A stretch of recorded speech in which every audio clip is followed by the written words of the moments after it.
E o anúncio de hoje, ele é calcado numa certeza de que nós vamos vencer as eleições presidenciais deste ano e nós vamos governar este país, e não só por um mandato. Boa tarde. Olá, meus queridos amigos, uma honra estar aqui com vocês. Retornei do Pará, agora, grandes aventuras no estado paraense, grandes descobertas, grandes amigos que foram feitos no caminho. Descobri que a gente está muito maior do que a gente jamais imaginou estar, é incrível. Algumas pesquisas ainda saem, hoje saiu um Datafolha, eu não consigo entender o Datafolha, e me deu atrás do caiado. Eu falei, mas como é que é? Eu estou disputando espaço com a Samara, de acordo com o Datafolha. Eu, ok.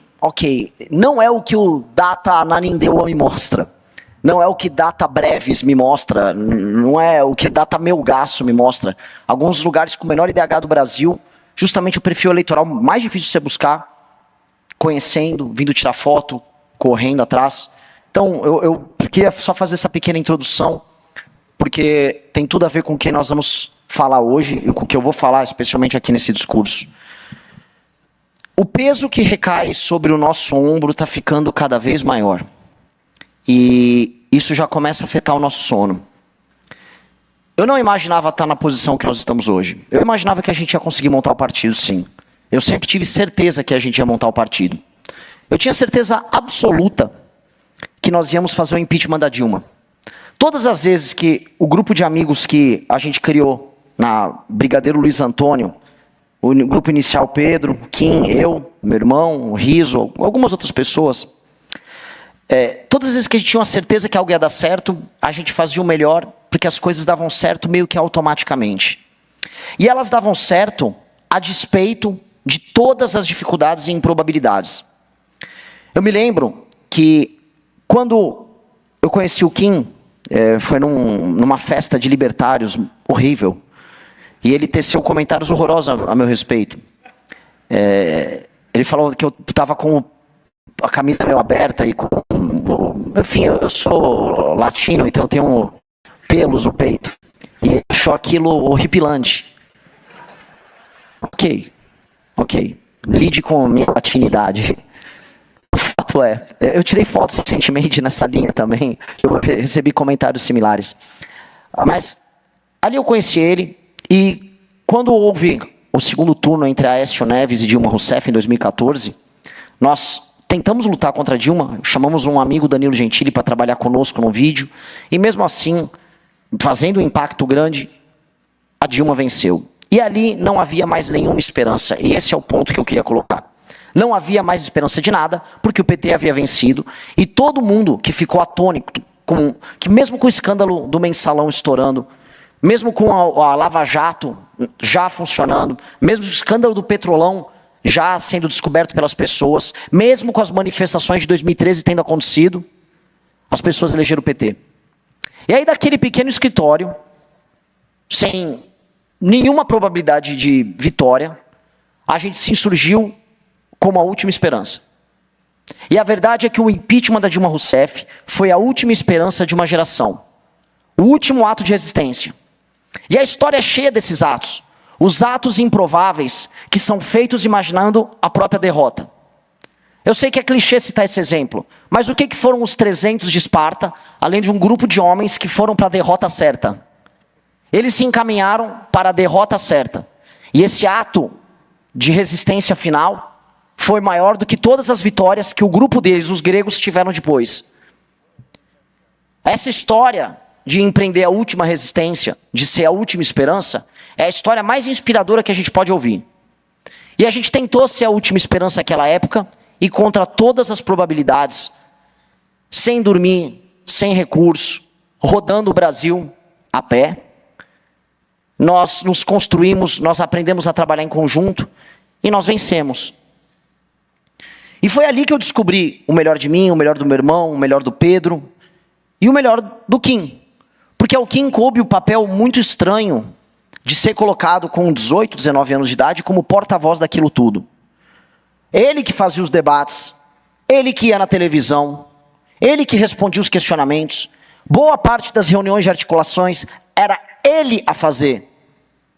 com 18 a 19 anos. E eu trabalhar com um cara como ele, eu era um privilegiado. Nunca trabalhei tão bem com alguém na minha vida. Era um privilégio trabalhar com ele. As ideias, as inovações, a confiança de que quando você entregava a bola para ele, ele vai fazer o gol. Ele, nesse sentido, ele é o oposto do Rafinha. Piadas com Copa. É certeza de gol. E essa confiança a gente teve. Amigos saíram, amigos chegaram, o Arthur narrou a chegada dele, o Guto narrou a chegada dele, a Amanda chegou depois. E nós fomos novamente aqueles a empreender a última resistência, que era a resistência contra o bolsonarismo no nosso próprio campo.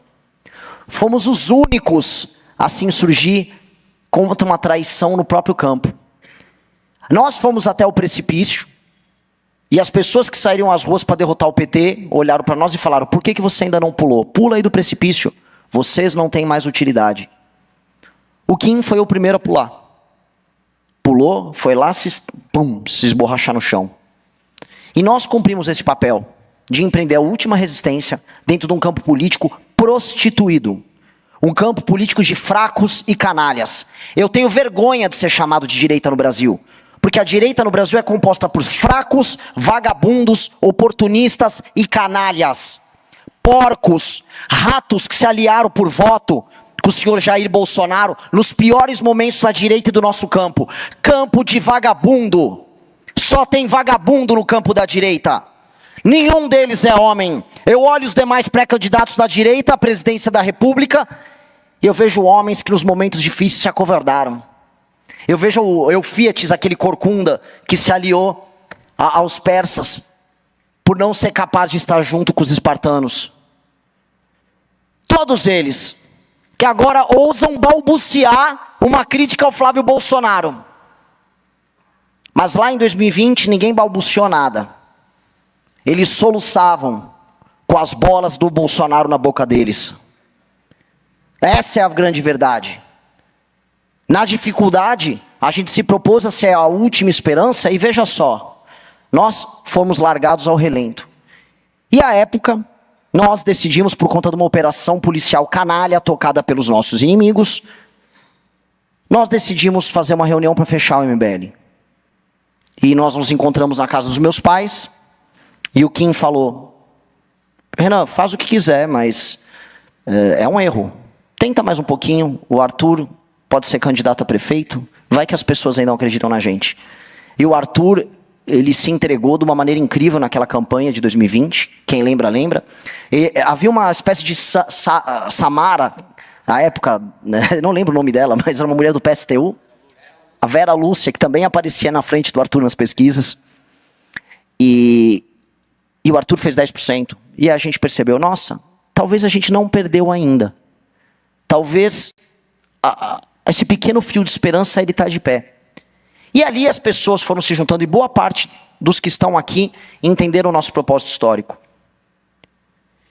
E vibraram com as vitórias do Kim Kataguiri, solitárias, quando, por exemplo, ele derrubou a PEC da impunidade de 2021. Quem lembra disso?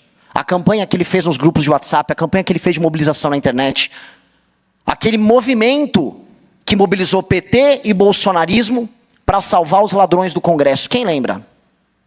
Em 2022, o Kim foi cancelado, tentaram derrubar o mandato dele.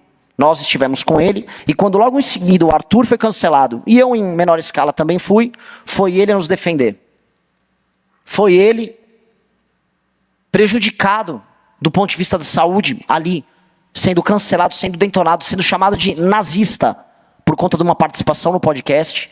Foi ele a ter que segurar a onda, recolher os cacos e defender os amigos que foram para a Ucrânia. Isso tem um peso que ninguém vai entender. Hoje, como paralelo, eu vejo os nossos concorrentes da direita, né? A direita, verde e amarelo, se matando entre si. Michele odeia Flávio, que odeia Nicolas, que odeia Zema, que odeia Caiado, que odeia Jair, que odeia Michele, que com certeza odeia Jair. Odeiam-se todos, porque não há amizade verdadeira entre eles. Não há nem a amizade fraterna de amigos verdadeiros ou de membros da própria família, e tampouco a amizade de compromisso, porque é um campo político prostituído, um campo político vendido, um campo político de fracos, um campo político que parte dele já começou a se arrastar atrás de mim em pequenos municípios. Começou a acontecer, amigos. Começou a acontecer. Já vi no Pará. Já vejo algumas laranjas podres, mas laranjas, se aproximando. Una a direita também. O Renan está unindo a direita. Não vou unir essa direita. Eu vou liderar o campo, o que é muito diferente de me unir com o fraco. Nós nascemos para liderar. Sempre.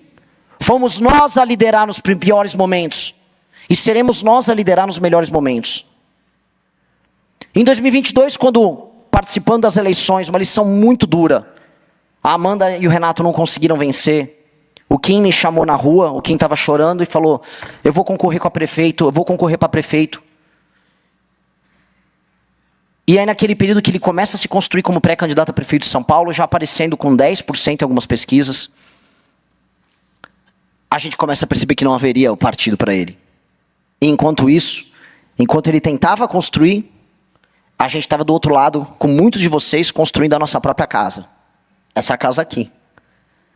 A gente estava construindo, porque ali a gente estava avisando.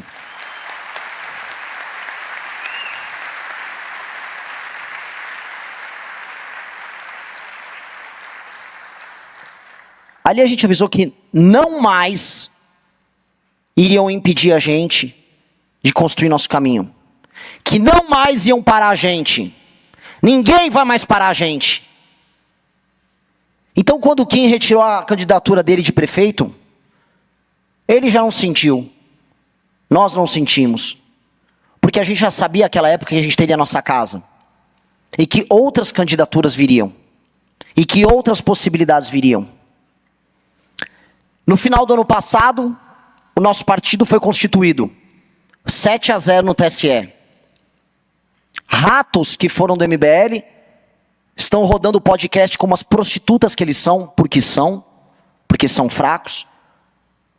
Dizendo, foram conversar com ministros do Supremo para passar. Ratos. Todos ratos. Os ministros do Supremo, do TSE, todos tiveram que lidar diante dele com o partido que coletou mais assinaturas, que coletou e bateu meta em todos os estados da federação, no menor período de tempo, com o maior número de validações. Nós não precisamos sentar para conversar com ninguém, porque nada disso era necessário quando a gente faz a lição de casa bem feita. E nós fizemos muito bem feita a nossa lição de casa. Isso nos permitiu, no final do ano passado, falar, vamos disputar as eleições presidenciais. Já no nosso congresso, ano passado, 5.000 pessoas, gente de outros países presentes falando, há algo de especial no que essas pessoas estão fazendo. Matérias começaram a surgir não só no Brasil, e a imprensa brasileira, por muitas vezes muito lenta, não entendeu o que estava acontecendo. Mas nos Estados Unidos entenderam, na Inglaterra entenderam, antes da imprensa brasileira. Quando as pessoas aparecem assustadas, eles estão liderando entre os mais jovens.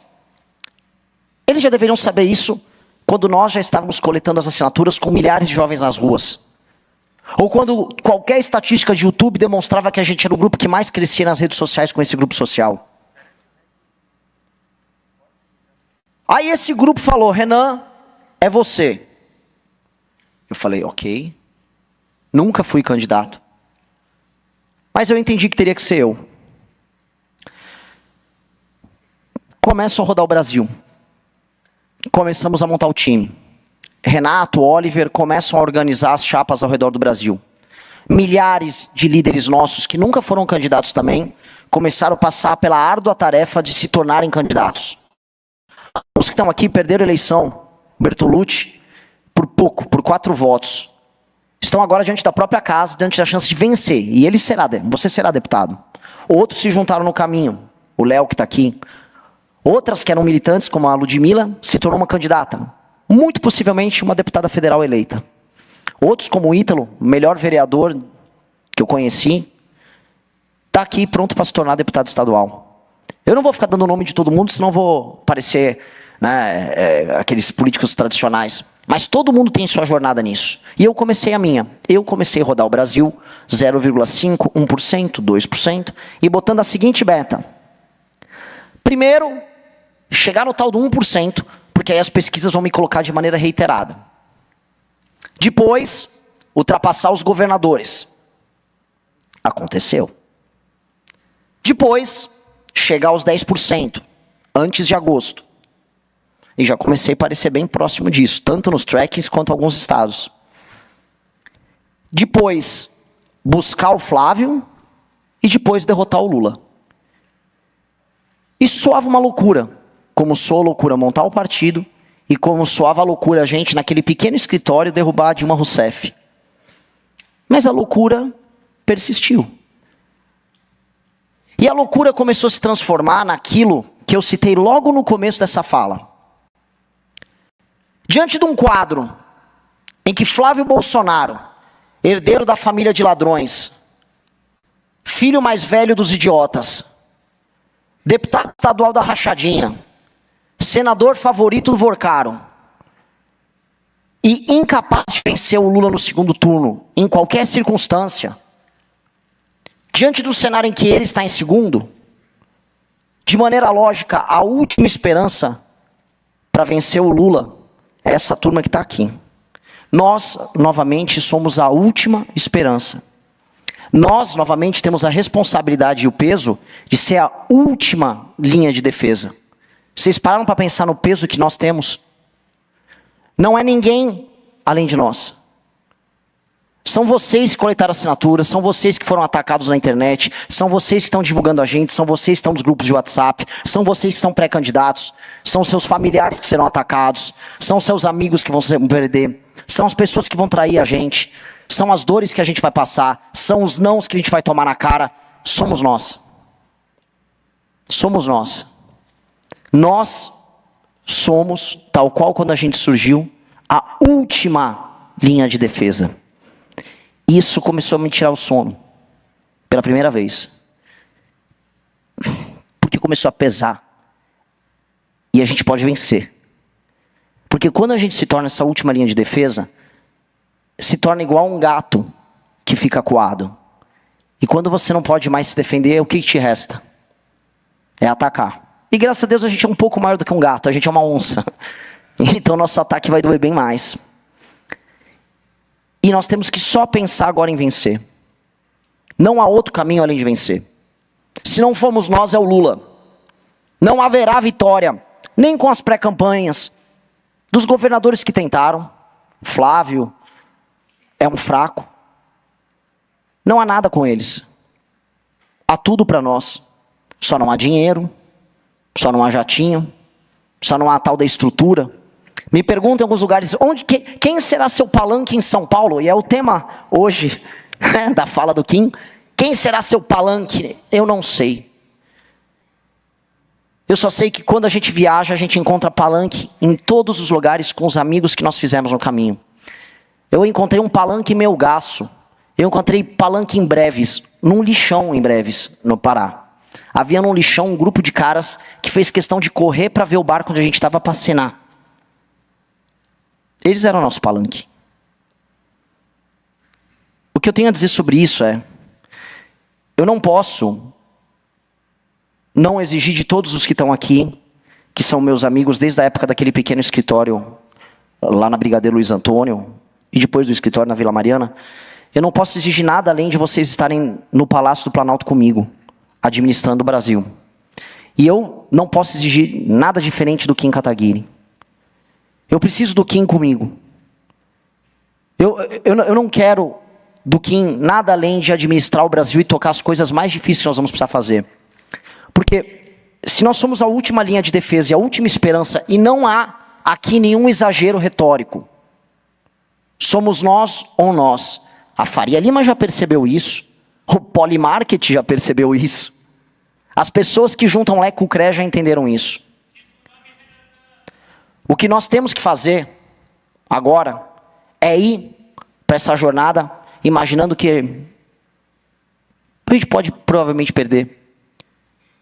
Mas a gente tem tudo a ganhar. E se vencer, fazer a maior gestão da história desse país. Fazer todas as reformas que a gente está propondo. Reformar o Estado brasileiro e colocar o nosso nome como grupo de pessoas perseverantes que sempre aceitou ser a última esperança. Eu quero o Kim comigo. Eu não sei o que ele vai anunciar hoje. Eu não sei a surpresa que ele quer fazer.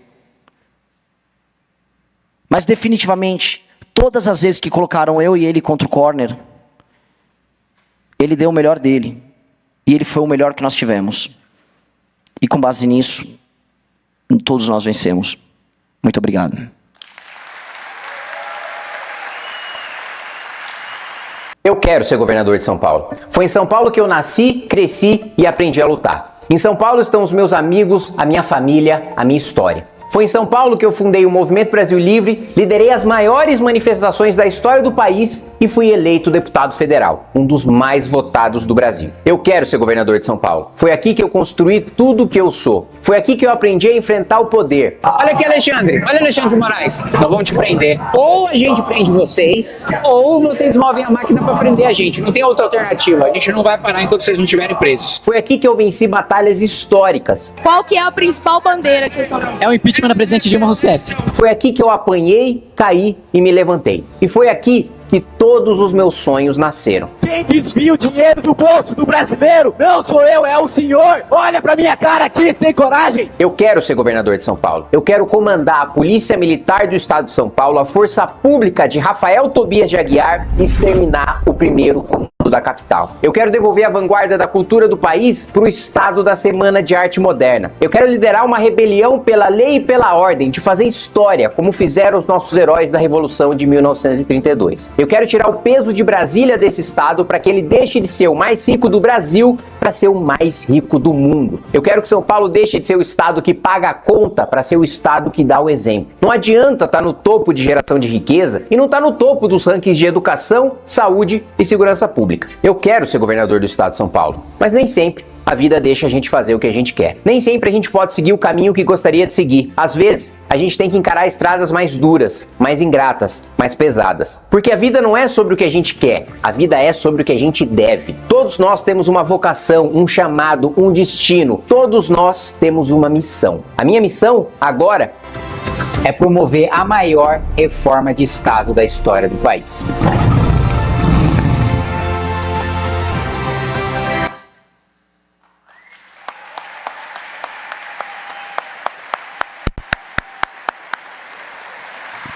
Com vocês, Kim Kataguiri!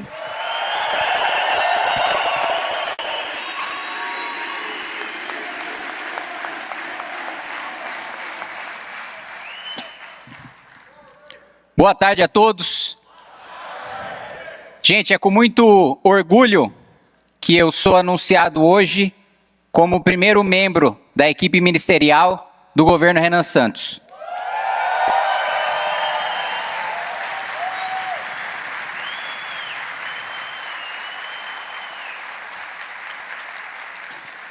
E eu já quero adiantar para vocês e quero adiantar para você, presidente, que nós vamos promover a maior reforma de Estado da história desse país. Eu vou entregar para o nosso presidente 1 trilhão e 100 bilhões de reais da reforma da estrutura da na nossa máquina pública.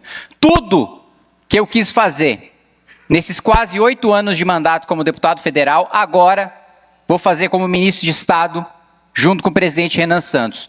A PEC dos supersalários, acabar com férias de 60 dias, acabar com todos aqueles que recebem mais do que 46 mil reais por mês, fazer um programa nacional de desfavelização, garantir que o presidente tenha recurso para fazer o maior presídio de todas as Américas, garantir que a gente tenha uma política de Estado pela primeira vez de investimento em inteligência artificial, em ciência e tecnologia, acabar com a desigualdade social dentro do próprio funcionalismo público, a desigualdade salarial, fazer com que as carreiras tenham salários compatíveis com a iniciativa privada, promover o maior corte de gastos da história do país e o corte de gastos a ser revertido na transformação do Brasil como um país rico. Quem lê o livro amarelo sabe das nossas missões, do Brasil poderoso, do Brasil rico, do Brasil livre. A convite do Renan coube para mim uma das missões mais difíceis, que é trabalhar com o Brasil Rico. O nosso ministério vai ser um ministério transversal. Vai ser um ministério que vai passar pelo Ministério da Gestão, vai passar pelo planejamento, vai passar pela Casa Civil, pelo trabalho, pela Previdência. A gente vai ter um trabalho muito grande para fazer. E diferente da covardia que nós vimos nessa semana com Flávio Bolsonaro, nós não teremos vergonha de defender publicamente o remédio amargo. Não contem comigo para ser covarde de promover pauta populista e de esconder que nós vamos ter sim que fazer reforma previdenciária, que nós vamos ter sim que rever os pisos da saúde e educação. Porque qualquer um que vença a presidência da República vai ter que fazer, mas só a gente não comete o estelionato eleitoral de mentir para a população, de ir para a campanha dizendo que a gente não vai fazer. E ao longo dos próximos 2 meses, eu vou ter o trabalho de coordenar e de trazer para a equipe econômica e de anunciar para vocês os membros da futura equipe econômica do governo Renan Santos. Eu não fiz convite e eu não conversei com nenhum deles. Vou passar a trabalhar a partir de agora.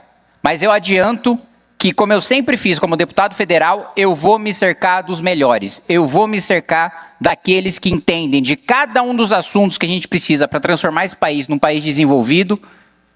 Cada um deles estará na nossa equipe. Eu sempre li e sempre escutei e vou continuar escutando e convido a continuar falando comigo e a continuar trabalhando junto com as nossas ideias, agora não como deputado, mas como ministro de Estado. E quero dizer que eu vou beber da fonte de Marcos Lisboa, de Samuel Pessoa, de Zeina Latif, de Mário Mesquita, de Mansueto Almeida, de Marcos Mendes, de Helena Landau, de toda a equipe do Plano Real. As portas do governo Renan Santos estão abertas para cada um de vocês e para todas as outras mentes brilhantes do nosso país.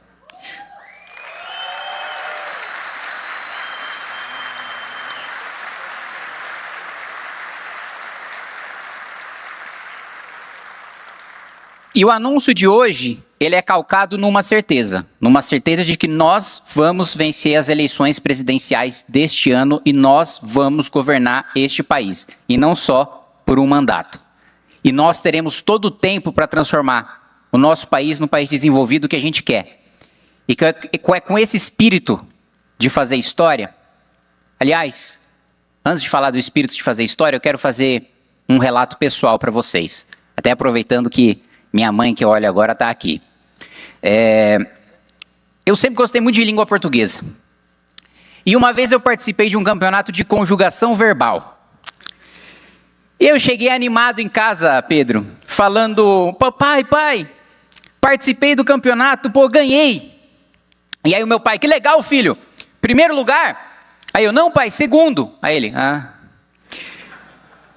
E aí, conversando com a minha irmã, depois que meu pai faleceu, ela falou aqui, essa cobrança que o pai sempre teve em relação a gente, essa era a maneira dele demonstrar que nos amava. Era a maneira dele nos preparar para o que é que viesse, para a decisão que a gente quisesse tomar no futuro da nossa vida. E a minha mãe tinha um jeito diferente de me preparar. A minha mãe me colocava na linha, a minha mãe garantiu que eu ficasse longe de gente mau caráter, mas acima de tudo a minha mãe garantiu que eu não fosse covarde. E eu acho que eu nunca falei dessa história publicamente, e eu peço desculpas, mãe, se for causar algum constrangimento, mas eu apanhava quando eu estava na pré-escola. E aí uma vez eu fui reclamar para minha mãe. Falei: mãe, o moleque fica me batendo lá todo dia que eu estou na escola. Aí a minha mãe não me socorreu, pelo menos não diretamente. A minha mãe disse o seguinte: bate de volta. Foi o que eu fiz. No dia seguinte, o menino veio me bater, o mesmo menino veio me bater, e eu dei um socão na cara dele. E eles... Gostou, Arthur? Deu um socão. Não foi qualquer soco, eu garanto para vocês, como o Renan gosta de Cavaleiro do Zodíaco, foi um cometa de Pégaso, né? E ele ficou com o olho roxo, sangrando. E aí, a mãe desse menino foi lá em casa reclamar com a minha mãe. Falou, ô, seu filho bateu no meu e tal. A minha mãe olhou para a mãe do moleque e falou, sim, eu sei, eu que mandei. O moleque nunca mais mexeu comigo. Funcionou. Aliás, Renan, você me permite fazer uma sugestão? Se a primeira operação de retomada de território, de lei e ordem, pudesse ser a Operação Dona Cláudia, eu vou considerar.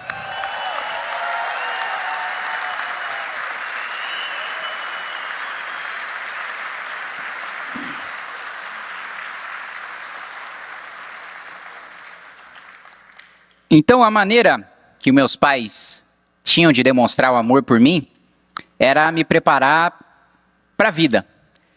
E a maneira que eu tenho de demonstrar amor pelo meu país é dando o melhor que os meus pais me ensinaram a fazer, é dando o melhor pelo meu país. Os meus pais, então, me prepararam a vida toda para alguma coisa que eles não sabiam o que era. Basicamente para dar uma escolha, para que eu estivesse pronto para a escolha que eu tivesse.